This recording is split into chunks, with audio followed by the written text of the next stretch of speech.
Señor. Amado Padre, te damos gracias, oh bendito Dios. Tenemos muchos privilegios y hoy es el mayor de nuestra semana. El poder orar a ti, Señor, acercarnos confiadamente a tu trono de gracia, alcanzar misericordia y gracia para el oportuno socorro.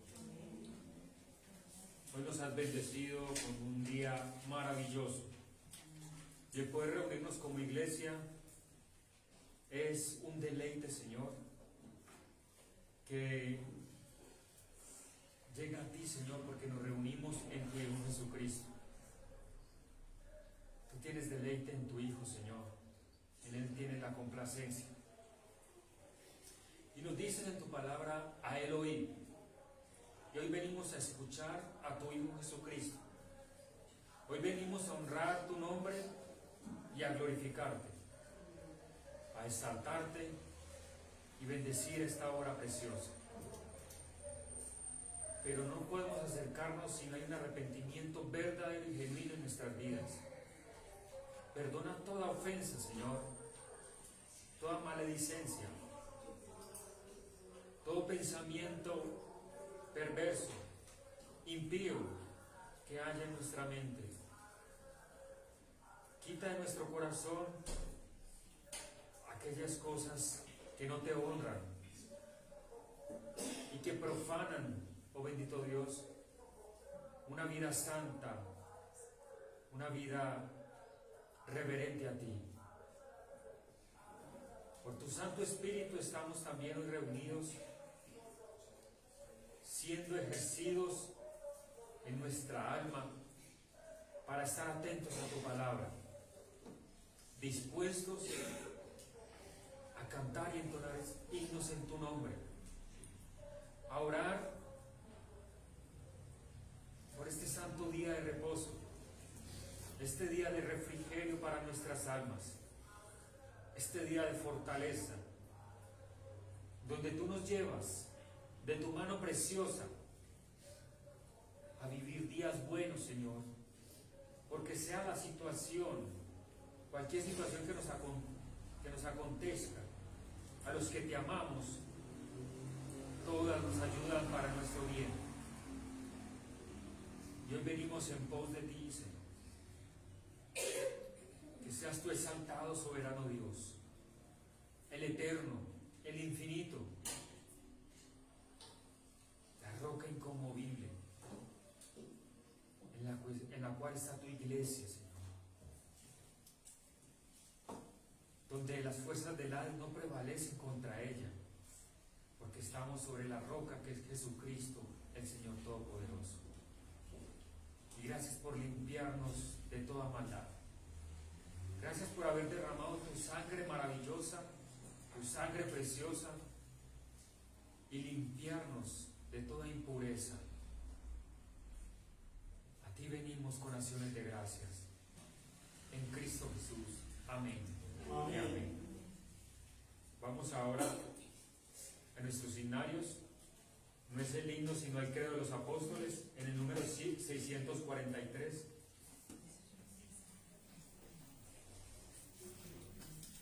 Nos colocamos en pie.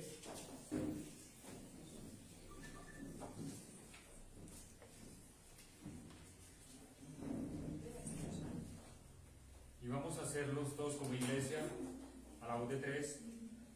1, 2, 3. Creo en Dios Padre Todopoderoso, Creador del cielo y la tierra, y en Jesucristo, su único Hijo, Señor nuestro, que fue concebido del Espíritu Santo, nació de la Virgen María, padeció bajo el poder de Poncio Pilato, fue crucificado, muerto y sepultado, descendió a los infiernos, al tercer día resucitó entre los muertos, subió al cielo y está sentado a la diestra de Dios Padre Todopoderoso, y desde allí vendrá al fin del mundo a juzgar a los vivos y a los muertos. Creo en Jesucristo Santo, la Santa Iglesia Universal, la comunión de los santos, el perdón de los pecados, la resurrección del cuerpo y la vida perdurable. Amén. Padre nuestro, gracias te damos porque hoy podemos orar este credo maravilloso. No es una recitación, no es la repetición como vana, Señor, sino es lo que allí se estableció, que tú eres un Dios trino, en contra de aquellas falsas herejías, de aquellas falsas creencias que realmente insultan y son algo que no es de tu agrado. Es un sacrilegio el no creer en la Santa Trinidad, bendito Dios. Por eso te damos gracias que hoy podamos como iglesia reunirlo y repetirlo para la gloria de tu nombre. Amén. Y amén. Vamos a orar nuestros himnos. Himno número 10.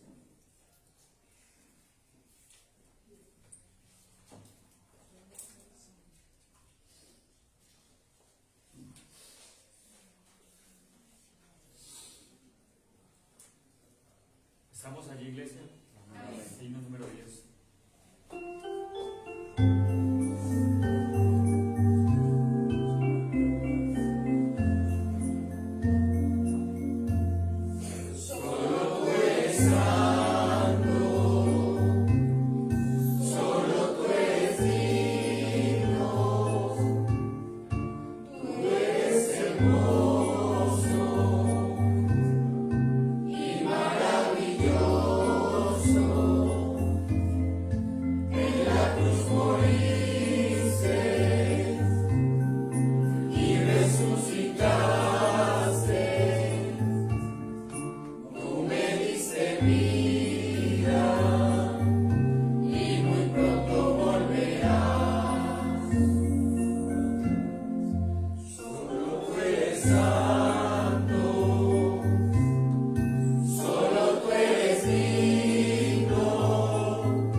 Y como consecuencia de ello, Señor, nos has dado vida y la seguridad de que muy pronto volverás.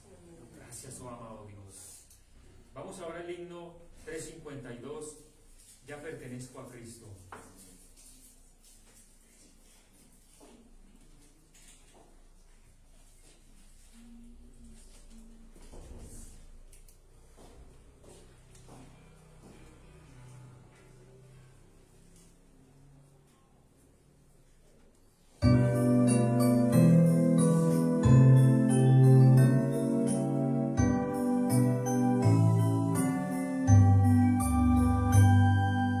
Cristo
los siglos de los siglos, y que hoy pertenecemos a nuestro Señor. Vamos ahora al himno 524. Hay un precioso manantial.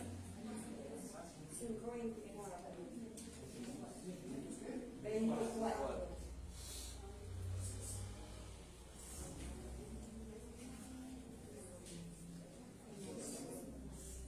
Este es un himno que lo vamos a hacer con reflexión, pensando y meditando lo que dice cada palabra en este himno.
Donde el más necesitado puede acudir y ser lavado y ser purificado.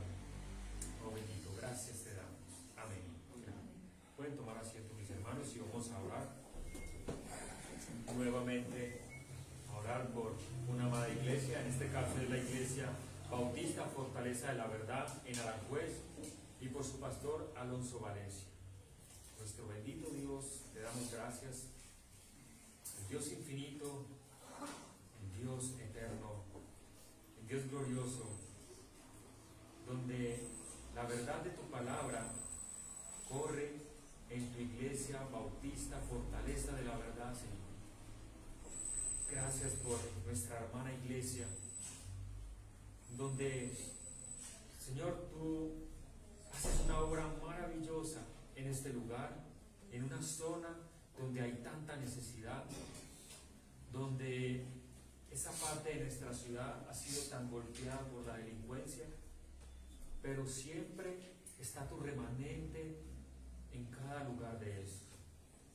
Dice tu palabra que donde abunda el pecado sobreabunda la gracia, Señor. Y allí está la iglesia, fortaleza de la verdad, y que seas conduciendo a su pastor Alonso Valencia, para que cada día tu palabra, Señor, transforme las vidas y todos aquellos que van llegando, porque tú los añades a este lugar. Tú nos enseñas que tú añades a tu iglesia a los que han de ser salvos, y que sin fe es imposible agradarte a ti, Señor. Pero por la exposición de tu palabra, la fe vendrá por el oír y el oír por tu palabra, Señor. Y el oír la palabra del Señor, la que va a transformar estas vidas. Lo mismo el liderazgo, a los diáconos y a aquellos que sirven. Señor, apóyales con lo suficiente, tanto espiritual y materialmente, para que puedan tener un trabajo diligente en este lugar y puedan tener los suficientes medios para servirte a ti con gratitud, con regocijo y con devoción. Que seas tú guiando a esta iglesia para que día a día proclame la verdad de tu palabra en nuestra ciudad, Medellín, Señor. A ti te damos todo el honor y toda la gloria en Cristo Jesús. Y de esta misma manera, oremos por nuestros diezmos y por las ofrendas, con la forma que el Señor nos ha concedido durante la semana, no dando con tristeza, ni por la necesidad de que el Señor responda a estos diezmos y estas ofrendas como un trueque, sino que verdaderamente lo hagamos con un corazón dispuesto, porque de Jehová es la tierra y su plenitud, y todo te pertenece a ti, Señor, y los que en ella habitan te pertenecen, oh bendito. Cuanto más lo que tú nos das a poseer, que no estamos como dueños de ellos, sino como mayordomos y administradores de esta gracia económica que tú nos das. Y que hoy, por tu misericordia, venimos ante ti y ofrecemos estas ofrendas en gratitud a nuestro Dios, para que cada día tu iglesia avance y crezcamos también en esa parte económica que sirve para el sustento en este mundo y todo lo que ella conlleva, Señor. A ti sea toda la gloria en Cristo Jesús. Amén. Amén. Y amén. En esa misma manera en que usted está dispuesto a ofrendar y a honrar al Señor, recibamos a nuestro hermano Samuel Fuentes para que nos traiga el mensaje del Evangelio. Que a través de este mensaje nuestro hermano pueda con denuedo predicar la palabra del Señor y nos muestre a Cristo, y a través de este mensaje conduzca a la iglesia bíblica Ríos de Gracia a buenos pasos, para que no se viene a derecha ni a izquierda, y que tu Santo Espíritu sea respaldándolo en todo lo que haga en este púlpito. A ti sea toda la gloria en Cristo Jesús. Amén.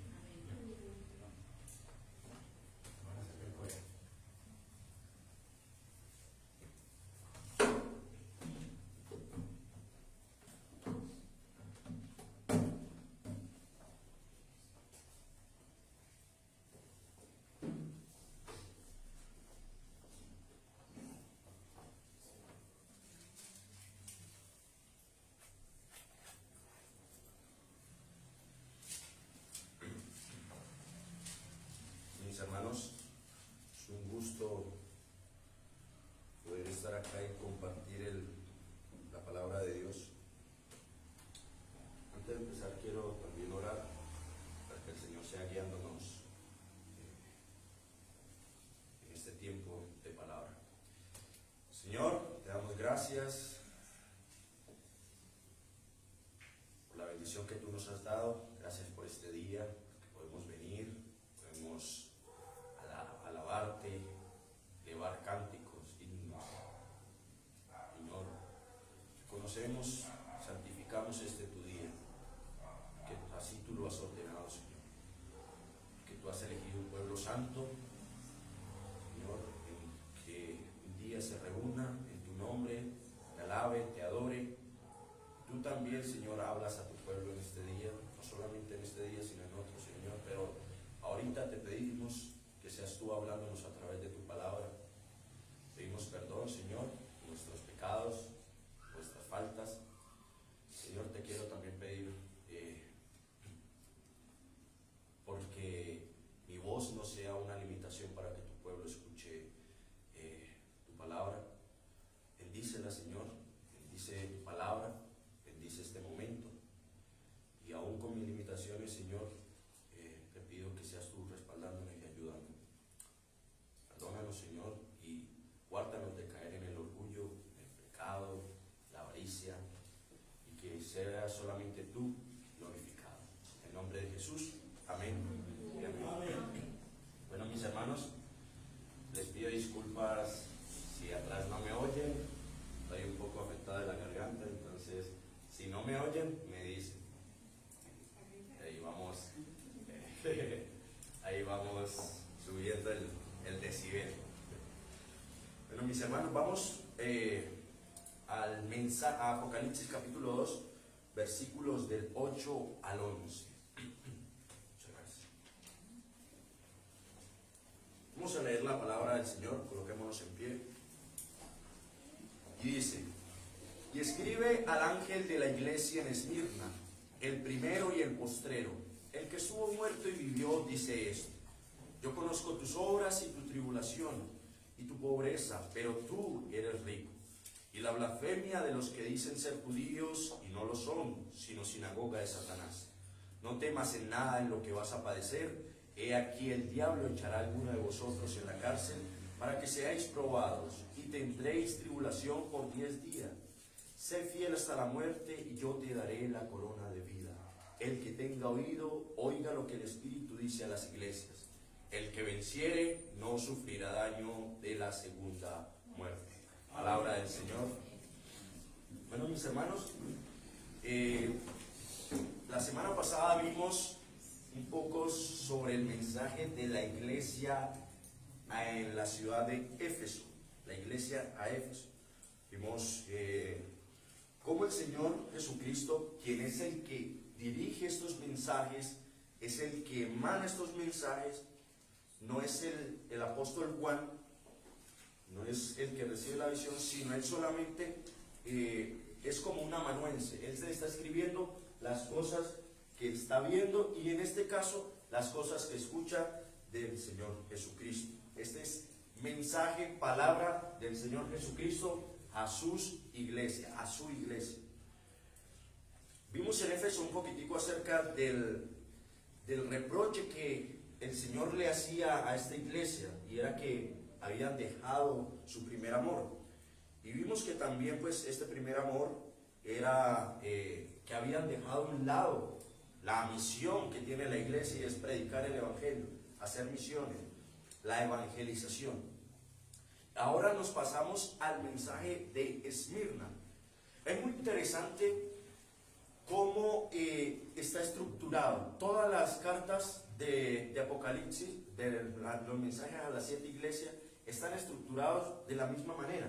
Tiene un saludo a la iglesia, o escriba al ángel de la iglesia en tal, tiene un aspecto del Señor o título del Señor, como se presenta, una evaluación de la salud espiritual de la iglesia en concreta, palabras de alabanza o de reproche, y promesas y un mandato a escuchar lo que el Espíritu dice a las iglesias.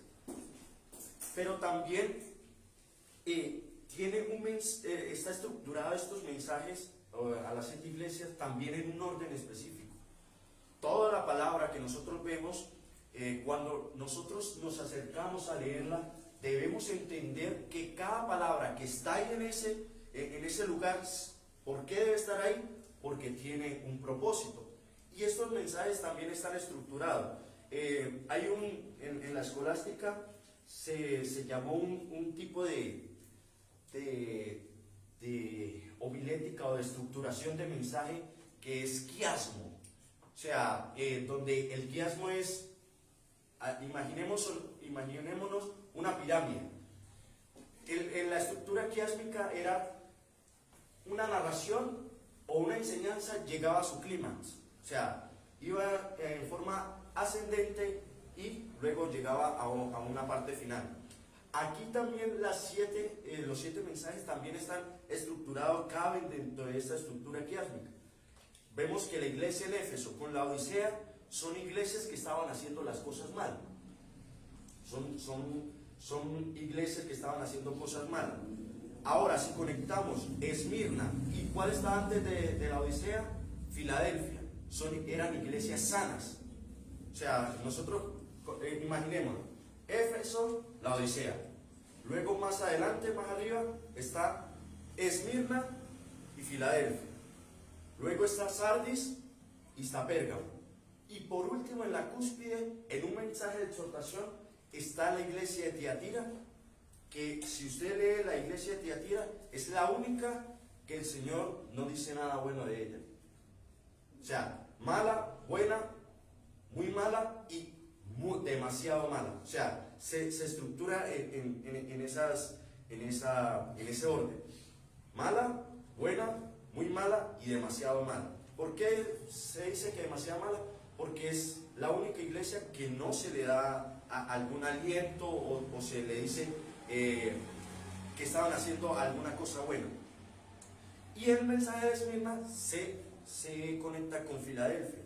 Eran iglesias fieles, eran iglesias que las únicas palabras que salen del Señor eran de aliento, de felicitación, eran palabras buenas. Pero nosotros vemos la situación por la que estaban pasando y eran situaciones malas. En cambio, nosotros nos ponemos a analizar las demás iglesias que estaban haciendo las cosas mal.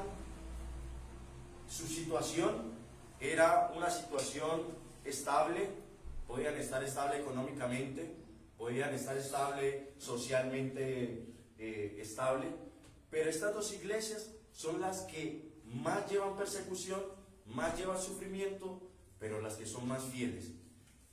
Y en este contexto vamos a ver un poquitico también acerca de lo que era la ciudad de Esmirna. La ciudad de Esmirna tiene dos características, y era que la primera es, esta ciudad fue la que comenzó el culto al emperador. Pero, ojo, el culto al emperador cuando este emperador estaba vivo. Desde los comienzos de Roma se veía al emperador como una deidad, pero después que moría, después que el emperador moría, se le rendía culto. Ellos decían que era como una deodificación, o sea, se hacían dioses los emperadores. Pero la ciudad de Esmirna era una de las ciudades en el oriente, en Asia, que estaban más apegadas al imperio romano. Era una ciudad rica, era una ciudad que tenía contactos con Roma y era una ciudad importante para el imperio. Y de ese modo, para querer más, o sea, para tener más afinidad con el imperio romano, ellos empezaron a adorar al César, pero no cuando éste moría, sino cuando estaba vivo. La propuesta de ellos fueron: César, tú tienes poder sobre todo el mundo entero. Tú dices algo y se hace, tú eres un Dios. Hay que empezar a adorarte. Esta es la primera característica. Ellos empezaron el culto al emperador. Y como segunda característica es que ellos tenían también una comunidad judía muy grande. Estos judíos también estaban posicionados económicamente y socialmente muy elevados. Ellos tenían, en cierta manera, eran exentos a rendir culto y por eso vivían cómodamente.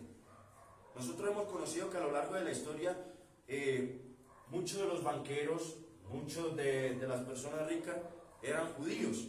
¿Por qué? Porque ellos eran buenos para los negocios. Y como tenían dinero en una ciudad que era rica, entonces se posicionaban bien. ¿Esto por qué? ¿Por qué se tiene que decir esto? Porque esto va a resaltar en el mensaje que Jesucristo le dice a esta iglesia.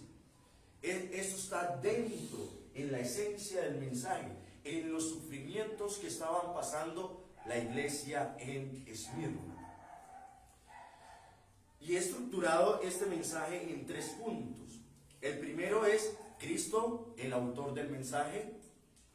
Segundo punto, el mensaje de Cristo. Y tercer punto, la promesa de Cristo. Entonces tenemos a Cristo, el autor del mensaje, el mensaje de Cristo y la promesa de Cristo. Vamos a ver el primer punto. Cristo, el autor del mensaje. Dice el versículo 8: y escribe al ángel de la iglesia en Esmirna, el primero y el postrero, el que estuvo muerto y vivió, dice esto. Aquí se encuentran 2 títulos de Cristo.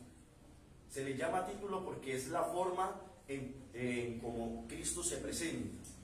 Se le llama título porque Cristo no se llama el primero y el postrero, sino que es un atributo de Él. ¿Y qué quiere decir el primero y el postrero? Bueno, Cristo ya se había adjudicado ese título en el 1:11, que dice: yo soy el alfa y el omega, el primero y el último. Este es el mismo título que utiliza la iglesia de Esmirna. Y también en el 1:17 dice: cuando le vi, caí muerto a sus pies. Él puso su diestra sobre mí diciéndome: no temas, yo soy el primero y el último, el que vive y estuvo muerto, mas he aquí que vivo por los siglos de los siglos. Amén. Nosotros tenemos que entender que Cristo utiliza los títulos específicos para una iglesia en específica con un propósito. ¿Por qué? Porque estos títulos van a ser como un colchón, como una camita para la promesa que ellos le va a dar. Las promesas de Cristo a las 2 iglesias que son saludables, a las promesas de las 2 iglesias, Filadelfia y Esmirna, que están haciendo las cosas bien, no son promesas de van a aumentar el número, van a crecer la iglesia, van a crecer su economía. No, es una promesa de que van a obtener persecución y por ende les dice: confíen. Y estos títulos son precisamente esto. Es como el colchón para que Jesucristo, para que los hermanos, los miembros de la iglesia en Esmirna, pudiesen confiar en Cristo a pesar de la situación que iban a atravesar. Pero es mucho más que eso. Uno lo lee el primero y el postrero, ¿y qué es lo primero que piensa? Bueno, el primero, Él es primero que todas las cosas. El postrero, bueno, no hay nadie después de Él.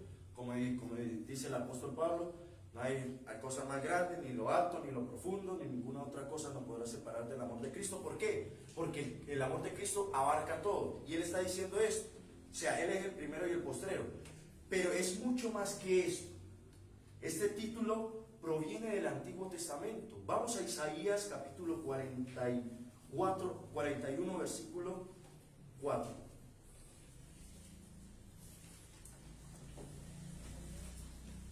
Isaías 41, 4.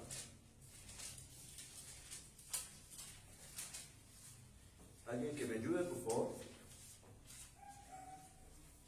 41, 4.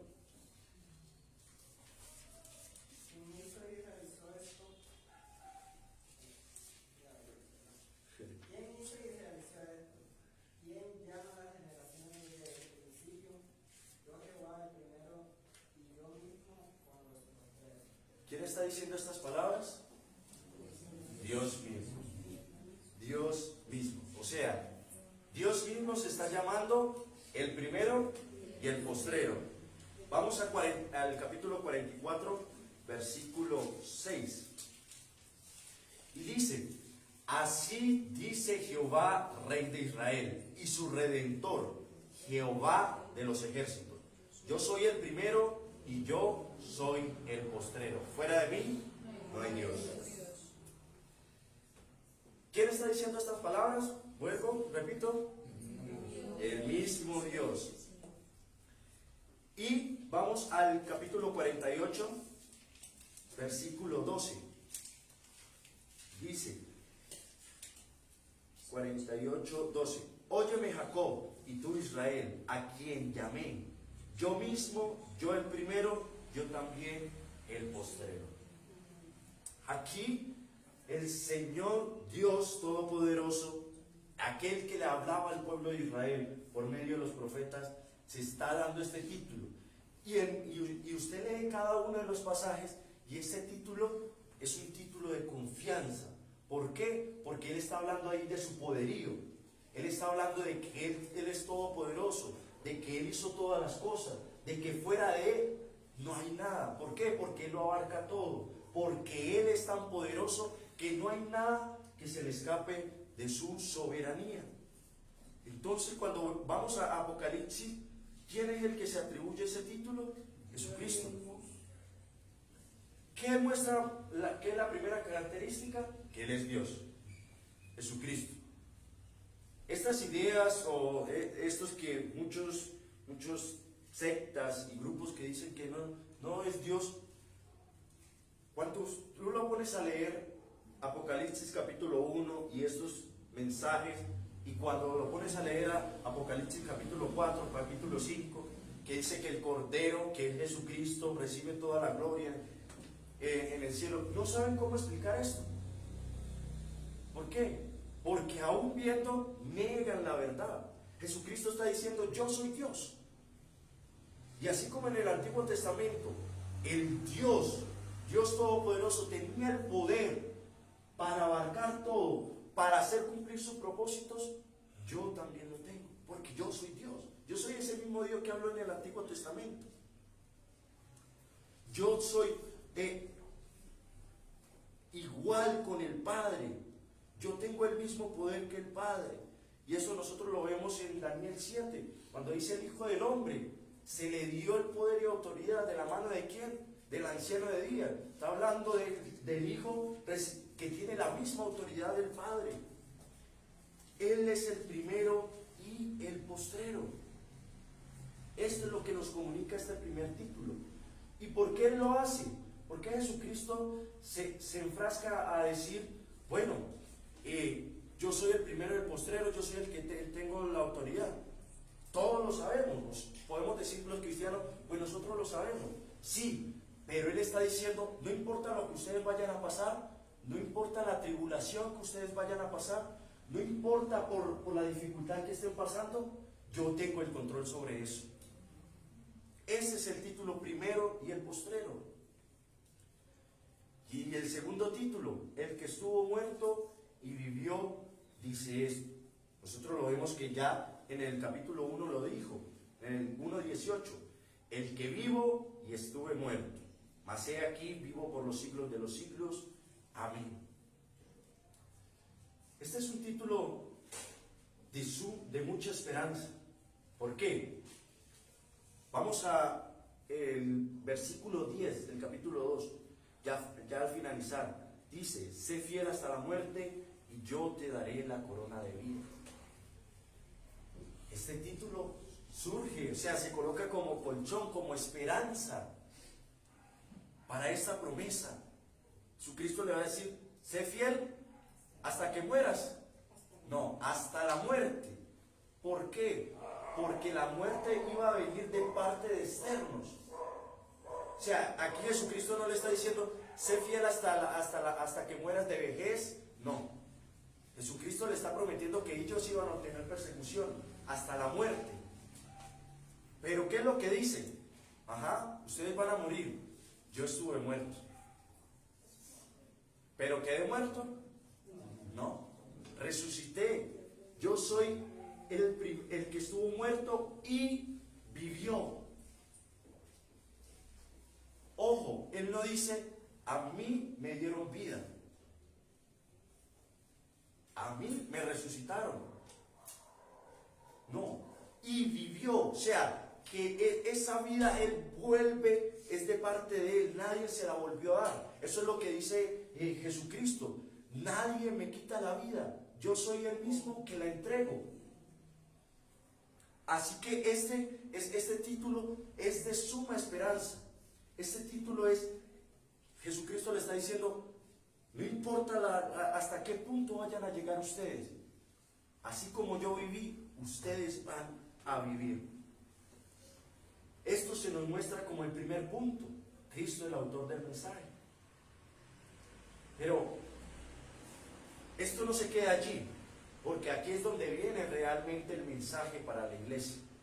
Jesucristo, antes de darle el mensaje, quiere que ellos empiecen a confiar. Esto es un recurso también literario que se utiliza mucho. O sea, es como cuando el niño o el hijo le va a pedir permiso a la mamá para algo. ¿Qué es lo primero que empieza a hacer? A elogiarla. Ay, mamá, pues estás bonita. Mamá, ¿te ayuda a lavar los platos? O sea, para que el mensaje no sea tan duro. O sea, Jesucristo está diciendo, o sea, no está elogiando, pero sí se está diciendo: yo soy el que vivió, el que murió, pero estoy vivo. Yo soy el primero y el postrero. O sea, yo tengo el poder sobre todo, aún hasta de la muerte. Ahora, escuchen lo que le voy a decir. Esto es lo que dice. Dice: yo conozco tus obras. Este mensaje es importante. ¿Y por qué empieza Jesucristo? Yo conozco tus obras, en todos los mensajes. Porque como Él ya mismo dijo, Él es el que está en medio de los candeleros. Y este candelero no se puede entender como que cada iglesia está representada en un candelero allá en el cielo. Entonces la iglesia de Ríos de Gracia tiene un candelero allá. Ay, se estará apagando la llama.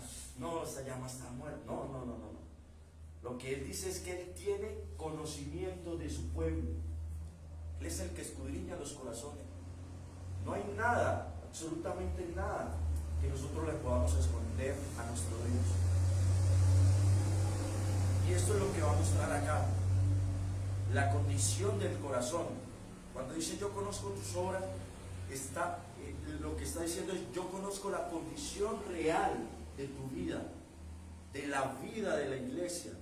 Y no solamente en general, porque muchas veces nosotros podemos decir: ah, no, pero es que aquí se está hablando de una iglesia en general. No, se habla creyentes específicos, porque todos los creyentes son parte de la iglesia universal. Hay una vida eclesial, hay una vida en común, sí, pero esa vida en común se manifiesta dependiendo de cómo está nuestra vida espiritual. Entonces el mensaje, cuando nosotros leamos estos mensajes, debemos apropiarlos como si fueran para nosotros, como si Jesucristo estuviera hablando directamente a nosotros. Por eso dice: yo conozco tus obras. Esta iglesia era una iglesia que pasaba persecución. En esta última década del siglo I, con el emperador Domiciano, se había extendido la persecución contra los cristianos a todo el territorio del Imperio Romano. Y la persecución, cuando se agarraba a un cristiano, como vimos en el testimonio de la semana pasada, Policarpo, ese era el destino de los cristianos: los leones, los juegos de gladiadores, o ser quemados vivos. Esta era la persecución, estas eran las tribulaciones que estaban pasando.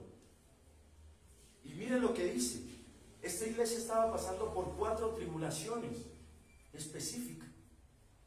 En el mensaje de Cristo se revelan estas 4. La primera es la pobreza, la segunda la calumnia, la tercera la cárcel y la cuarta la muerte. Vamos a ver un poquitico acerca de la pobreza. Yo conozco tus obras y tu tribulación y tu pobreza, pero tú eres rico. La situación real de esta iglesia es que los miembros de esta iglesia eran gente pobre, eran gente de escasos recursos, y aún las personas que estaban, por decirlo así, en un estatus social cómodo, después que se convertían en cristianos, se convertían en pobres. ¿Por qué? Porque la consecuencia de ser cristiano en la ciudad de Esmirna era que ningún pagano te contratara para trabajar. Era que ni aún los judíos querían hacer negocio contigo. Entonces, si tú eras un mercader, si tú tenías un negocio y te convertías en cristiano, lo más seguro era que quebrarías. Porque si tenías una carnicería, nadie te compraba. Si tu negocio era vendértelas, nadie te compraba. Si tú eras un trabajador, nadie te contrataba. Estas personas padecían pobreza. Estas personas padecían mucho sufrimiento. No sé cuántas personas pues hayan pasado por situaciones difíciles, económicas. Yo creo que la posición más difícil son la de los padres, cuando ven a sus hijos, o sea, que no tienen para proveerle todo. Ahora imagínense nosotros estando en situaciones difíciles, pero en este hemisferio de la tierra, o sea, donde aún si padecemos pobreza, no somos criticados ni somos echados a la cárcel por ser cristianos. Podemos ir y buscar y al menos rebuscándose, uno puede encontrar algo. Pero estos hombres y mujeres de la ciudad de Esmirna, ni aún eso podían hacer. Porque ni aún limosna podían pedir porque nadie le iba a dar. Estaban padeciendo, eran personas pobres. En una ciudad tan rica, en una ciudad donde el dinero abundaba, donde la mayoría de ciudadanos eran mercaderes, eran traficantes de esclavos, eran traficantes de especias, traficantes de telas. Era una ciudad muy importante para el Imperio Romano. Estaba siendo disputada junto con Éfeso para ver cuál era la ciudad más importante en el comercio, en la recepción de todos los negocios que venían de Roma. Y estos ciudadanos de Esmirna ostentaban ser ricos, y los cristianos eran pobres, se burlaban de ellos. Pero mire lo que dice el Señor: pero, esta palabra pero es una palabra de contraste. Pero tú eres rico. Bueno, ¿eran pobres o eran ricos? El Señor les dice: ustedes son ricos. ¿Por qué? Porque las riquezas para el Señor no son las riquezas materiales. Las riquezas para el Señor, en los ojos del Señor, los ciudadanos de Esmirna eran los pobres. Estas personas eran ricas, ¿por qué? Porque estaban haciendo tesoros en el cielo. Lo que dice el Señor Jesucristo: no hagáis tesoros aquí en la tierra, donde la polilla y el orín la corrompen. Mejor hacéis tesoros en el cielo. Estas personas eran ricas, ¿por qué? Porque estaban siendo fieles a la palabra, estaban siendo fieles al Señor Jesucristo. No importaba la situación, domingo tras domingo se reunían a orar. No había excusa. ¿Cuál era el primer adjetivo? Pobres. Ellos estaban pasando por pobreza económica, pobreza real, pero eso no era impedimento para que ellos tuviesen comunión con Dios y comunión con los hermanos en el día del Señor. Pero tú eres rico. ¿Cómo una persona se vuelve rica? Bueno, hablando de los pobres, el Señor Jesucristo en el Sermón del Monte nos dice acerca de ellos. Mateo capítulo 5, versículo 3. Dice: bienaventurados los pobres en espíritu, porque de ellos es el reino de los cielos. Bienaventurados los pobres en espíritu. Realmente todas las personas son pobres. ¿Y por qué son pobres? Porque no hay nada que puedan dar para el reino de los cielos. No hay nada que ellos puedan aportar para su salvación. No hay nada que ellos puedan decir: mire, Señor, esta es mi parte y esto es lo que yo he hecho, y en base a esto yo merezco el reino de los cielos. Nadie, absolutamente nadie puede dar para decir: yo merezco el pase al reino de los cielos. Las únicas personas, todos son pobres, porque nadie tiene para dar, para comprar esa entrada, ese pase al reino de los cielos. Pero bienaventurados los pobres de espíritu. ¿Quiénes son estos pobres? Los que reconocen su condición. Aquellos que reconocen que no tienen nada para dar, aquellos que reconocen que no tienen nada para ofrecer. Todos son pobres, pero no todos reconocen su pobreza espiritual. ¿Por qué? Porque cuando uno lee los evangelios, nosotros vemos quiénes eran los que seguían a Jesús, quiénes eran los que escuchaban su mensaje, su evangelio. Los pobres, los ciegos, los paralíticos, los pescadores, los publicanos que eran desechados por la sociedad judía. Todo aquello que era para la sociedad era como la escoria. Aquellos leprosos, aquellos ciegos, aquellos mancos, aquellos pescadores, aquellos publicanos. Esos eran los que más fácilmente aceptaban el reino de los cielos. ¿Por qué? Porque para la mente judía, ¿qué era lo que ellos pensaban? Nosotros no necesitamos de un Salvador. Bueno, sí de un Salvador, pero para que nos quite la opresión del Imperio Romano. Ellos esperaban un Salvador físico, un Salvador militar, pero en su condición espiritual eran como los fariseos. Fariseo, doctor de la ley, oraciones en público para que los adoraran, para que los respetaran. Y aún los propios judíos, muchos de los que no siguieron a Jesús, ¿por qué lo hicieron? Porque ellos decían: nosotros somos hijos de Abraham, no necesitamos de eso, no necesitamos de tus enseñanzas, Jesús. Ellos no reconocían que eran pobres espirituales. En cambio, los ciegos, las personas tenían que reconocer su limitación, su pobreza, que eran desdichados. ¿Por qué? Porque no estaban en el reino de los cielos. Que eran miserables. Las personas tenían que reconocer que eran miserables. Los judíos tenían que reconocer que eran miserables. Pero ellos no. Ellos se enorgullecían: hijos de Abraham somos. ¿Y qué es lo que le dice Juan el Bautista? ¿Por qué se jactan de ser hijos de Abraham? Si Dios quiere, de estas piedras puede levantar descendencia de Abraham. Pero cuando vemos los pobres, los ciegos, los mancos, los pescadores, los publicanos, ¿por qué para ellos se les hacía fácil? Porque se tenían que considerar miserables, y ellos ya eran miserables. Entonces, cuando se les presentaba a Jesús, cuando los ciegos, ¿qué es lo que dicen los dos ciegos cuando ven pasar a Jesús? David, Señor, Señor, hijo de David, ten misericordia de mí.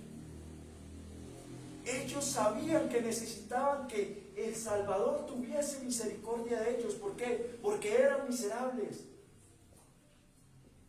Esos son los pobres de espíritu, los que reconocen su pobreza, los que reconocen que son miserables. ¿Por qué? Porque no pueden hacer nada para agradar al Señor y que Él les dé su salvación. Mis hermanos, estamos reconociendo nuestra pobreza espiritual, que es la dependencia del Señor. Cuidado, cuidado, porque a veces nos jactamos, a veces somos nosotros mismos los que nos llamamos ricos. La iglesia en Esmirna, los fieles en Esmirna, no se llamaban ricos. Ellos reconocían su pobreza, ellos reconocían su limitación, ellos reconocían su dependencia de la misericordia del Señor. Pero Jesucristo es el que los llama rico. La segunda característica o la segunda tribulación es la calumnia. Dice ahí mismo en el versículo 9, y la blasfemia de los que dicen ser judíos y no lo son, sino sinagoga de Satanás. Aquí la palabra blasfemia refiere a calumnia, aunque no se usan los mismos términos de hablar en contra de Dios, pero aquí Cristo lo utiliza para referirse a la calumnia de aquellos judíos que estaban haciendo en contra de los cristianos en Esmirna. Como bien lo dijimos, estos cristianos estaban pasando tribulación, aparte de su pobreza, aparte de que el paganismo iba en contra de ellos, los judíos también. En el martirio de Policarpo, el que el hermano Rafael nos habló la semana pasada, de aquel que murió, este era obispo de la iglesia en Esmirna, y se dice que los judíos fueron los que lo acusaron y lo entregaron. Los judíos odiaban a los cristianos. Los judíos ponían todos sus esfuerzos, contribuían económicamente para perseguir a la iglesia. La blasfemia de los que dicen ser judíos. Cuando nosotros vemos Jesucristo hablando de la blasfemia, ¿por qué habla de blasfemia contra el Espíritu Santo? Bueno, hay muchas teorías, hay muchas interpretaciones, pero la mayoría, bueno, yo creo realmente, y muchos eruditos también, muchos estudiosos, teólogos, también creen que la blasfemia iban en contra del ministerio del Señor Jesucristo, aún sabiendo de que Él hacía esas obras por parte del Señor. ¿Y cómo sabemos esto? Porque cuando Nicodemo llega ante el Señor Jesucristo, vamos a leer Juan capítulo 3.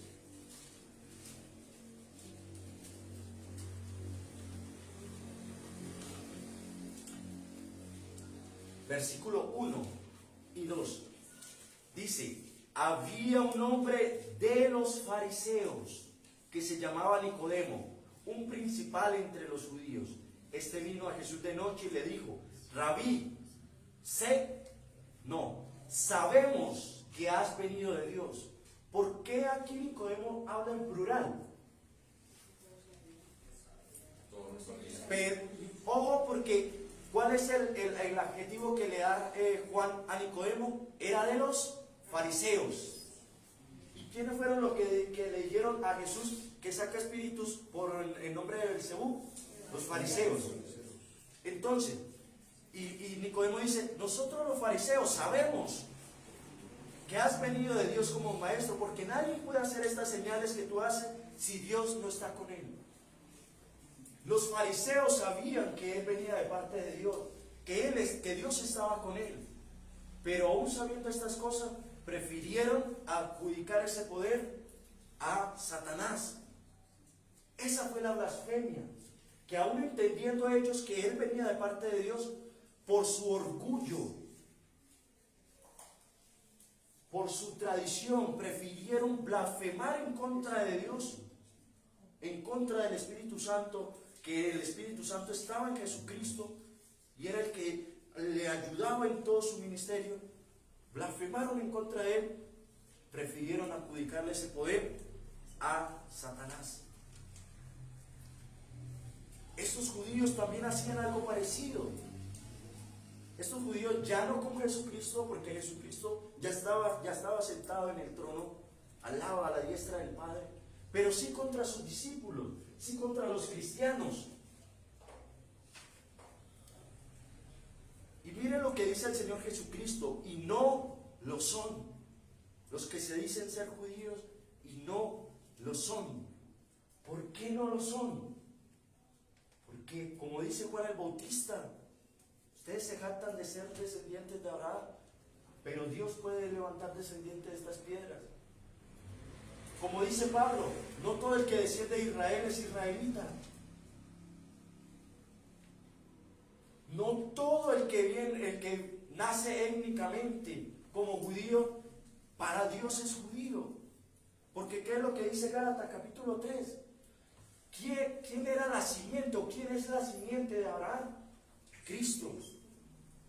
Y todos los que estamos en Cristo venimos a ser parte de Abraham, de la descendencia espiritual de Abraham. Por eso el judío que se dice ser judío no lo es.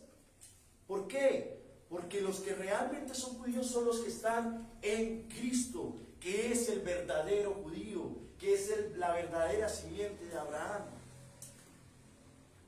Pero ¿cómo lo llama Jesucristo a estos? Sino sinagoga de Satanás. Y ojo, porque esto no solamente es para los judíos externos. Esmirna, la iglesia de Esmirna, muchos de estos judíos también se habían convertido. Y estaban creando división en la iglesia. Muchos de estos judíos se convertían al cristianismo solamente para entrar dentro del grupo y luego acusarlos, luego entregarlos a las autoridades. Creaban disensiones dentro de la iglesia. Mis hermanos, cuidado. Cuidado porque muchos de nosotros podemos ser esto. Podemos estar creando división. Podemos estar aquí con un propósito que no es el de glorificar al Señor. Podemos estar aquí solamente buscando gloria o buscando personas a quien arrastrar con el error. Y miren las duras palabras que dice el Señor Jesucristo. Los que dicen ser judíos y no lo son, sino sinagoga de Satanás. Son herramientas del diablo. Son hijos, como Jesucristo le dijo a los fariseos: vosotros sois hijos de vuestro padre, el diablo. Cuidado, examínese. La tercera característica, se nos dice la cárcel. Dice el versículo 10: no temas en nada lo que vas a padecer. He aquí el diablo echará a alguno de vosotros en la cárcel para que seáis probados y tendréis tribulación por 10 días. Como bien aquí específicamente se dice, y en el contexto que hemos visto, muchos de estos cristianos, debido a las acusaciones de estos que se decían ser judíos, que entraban a sus filas y que solamente tenían el propósito de luego entregarlos a las autoridades, Jesucristo les dice a esta iglesia: ustedes no van a escapar de esa persecución. Muchos de ustedes van a ir a la cárcel. Muchos de ustedes van a ser entregados. Y ya eran entregados. O sea, esto no es algo para futuro. Esto no es algo que ellos no estaban padeciendo ya. Ellos ya estaban padeciendo todas estas cosas. Pero Jesucristo le dice: y tendréis tribulación por 10 días. La mayoría de teólogos concuerdan de que no son literalmente 10 días que Jesucristo está hablando de acá, sino que estos 10 días hace alusión a un corto periodo de tiempo. Lo que Jesucristo le está diciendo es: no teman, porque esta tribulación durará poco. Durará poco. Mis hermanos, la iglesia en Esmirna, en el contexto, estaba padeciendo persecución. Estaba padeciendo literalmente el peligro de la cárcel o de la muerte. Pero ahora traigamos ese contexto o estas palabras a nuestra iglesia, a nuestro contexto actual. Jesucristo dice, no temas en nada lo que vas a padecer. Aquí Jesucristo no le está diciendo, no vas a padecer nada. O sea, son las mismas palabras, pero diferente significado. Dice, no temas en nada lo que vas a padecer. ¿Qué quiere decir con esto? Que vas a padecer. Vas a tener tribulación. Vas a pasar por problemas. Y estos problemas, tú lo puedes colocar como quieras. Tiene muchos nombres. Problemas familiares, problemas maritales, problemas de trabajo, problemas con la familia, con la sociedad. La gente nos va a despreciar, la gente nos va a echar, la gente nos va a hacer a un lado. Aún pueden haber problemas económicos o problemas muy grandes. ¿Cuántas de las familias acá no han pasado por problemas difíciles? Yo creo que todas. Y si no lo ha pasado, déjame decirte, van a pasar. Van a pasar. Porque nadie está exento de los problemas. Pero aunque ese problema se vea enorme, aunque ese problema se vea gigante, que no haya solución, Jesucristo dice, no temas en nada lo que vas a pasar. Esto está haciendo eco de las palabras en el capítulo 1, versículo 17, cuando dice, no temas, yo soy el primero y el último. Si observan cómo estas palabras se refieren al título de Cristo. No temas en nada, yo soy el primero y el último. Yo soy el que tengo el poder en todo. Yo soy el que lo abarca todo y nada hay que se escape de mi control. ¿Enfermedades se escapan del control de Dios? No. ¿Situaciones difíciles en el trabajo se escapan del control de Dios? No. ¿Problemas familiares se escapan del control de Dios? No. ¿Problemas con los hijos, problemas entre esposos se escapan del control de Dios? No. ¿Por qué? Porque Él es el primero y el último. No hay que temer. Eso es lo que dice el Señor. Dice, aunque el diablo echará a alguno de vosotros en la cárcel para que seáis probados. El cristiano tiene que ser probado. Si tú estás viviendo una vida bien, si tú no tienes problemas, si tú no tienes dificultades, tú no tienes pruebas, cuidado, cuidado. Puede ser que no seas un hijo de Dios, porque el hijo de Dios tiene que ser probado. Como dice Pablo, la tribulación produce prueba, la prueba paciencia y la paciencia gozo. Entonces, no hay que temer cuando seamos probados, no hay que temer cuando venga la tribulación, no hay que temer cuando vengan las pruebas. ¿Por qué el Señor dice, yo soy el primero y el último? Yo soy el que tengo el control de todo. Tendréis tribulación por 10 días. Como dice un dicho, esto quiere decir, no va a durar mucho. Y el dicho dice, no hay mal que dure 1000 años, ni cuerpo que lo resiste. Jesucristo está diciendo aquí, ¿quién aquí hemos pasado por problemas? Todos. ¿Han durado toda la vida? No. Jesucristo dice, tribulación por 10 días, va a durar poco. Y esto nos lleva a la cuarta tribulación que estaba pasando allí en la iglesia. Y es la muerte. Dice, sé fiel hasta la muerte y yo te daré la corona de la vida. Aquí se aclara esa luz del segundo título. ¿Cuál fue el segundo título? El que estuvo muerto y vivió. ¿Qué refiere esto? Jesucristo le está diciendo, yo morí, pero yo vivo, no estoy muerto. Yo vivo y vivo por los siglos de los siglos. Entonces, ¿cuándo se va a acabar el poder de dar vida a los cristianos de Jesucristo? Nunca.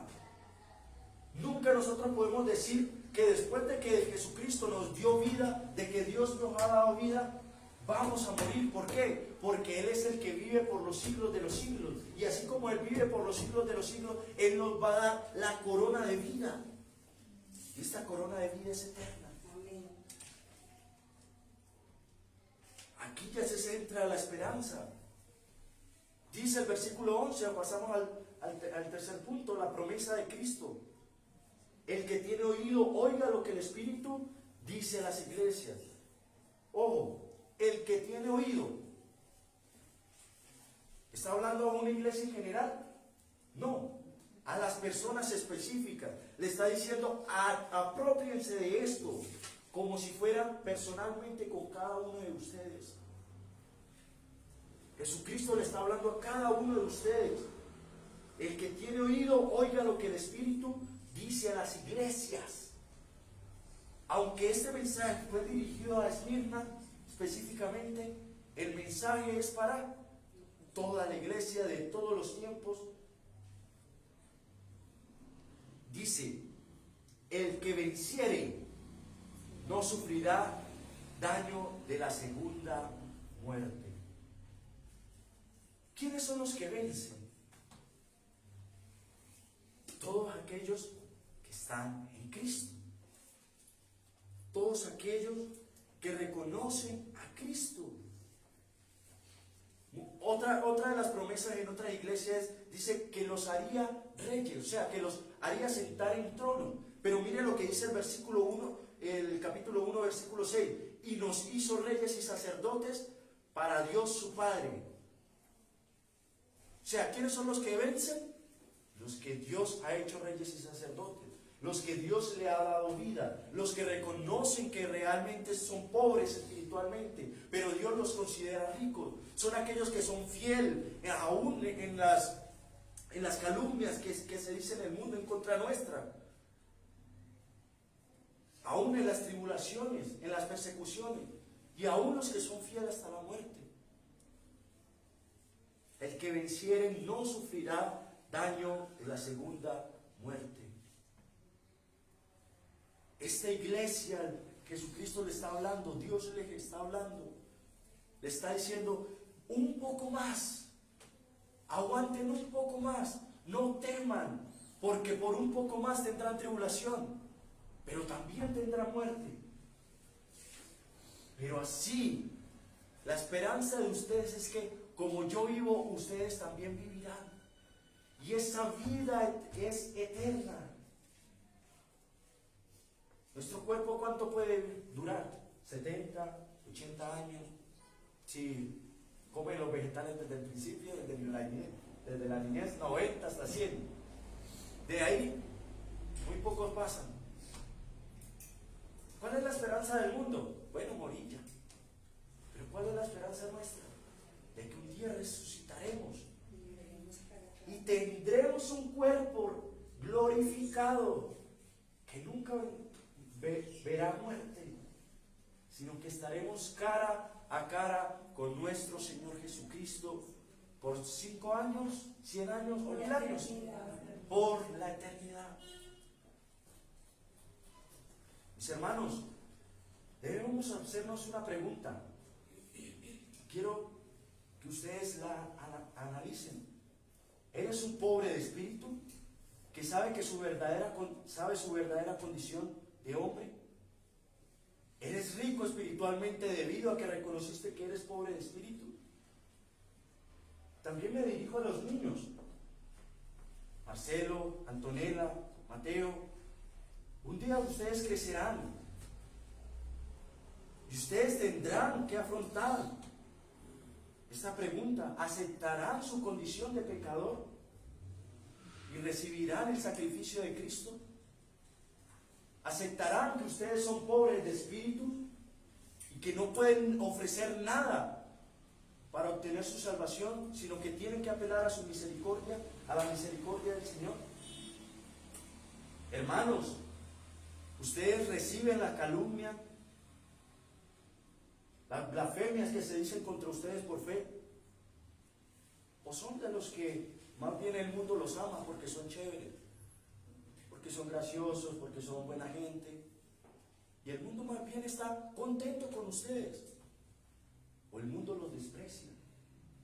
O cuando sus amigos, cuando usted llega y empieza a compartirles del Evangelio, tratan de rechazarlo. Niños que están acá, ustedes están en escuelas, ustedes tienen amigos.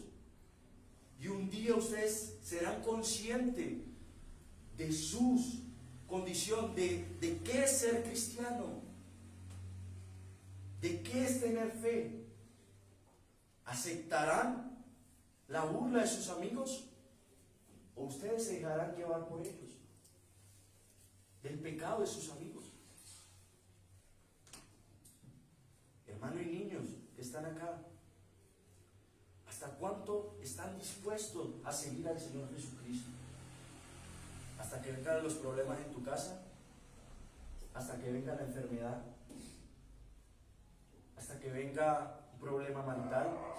¿Un problema con los hijos? Como dice, no importa qué problema haya en nuestra vida, debemos reaccionar como dice Pablo.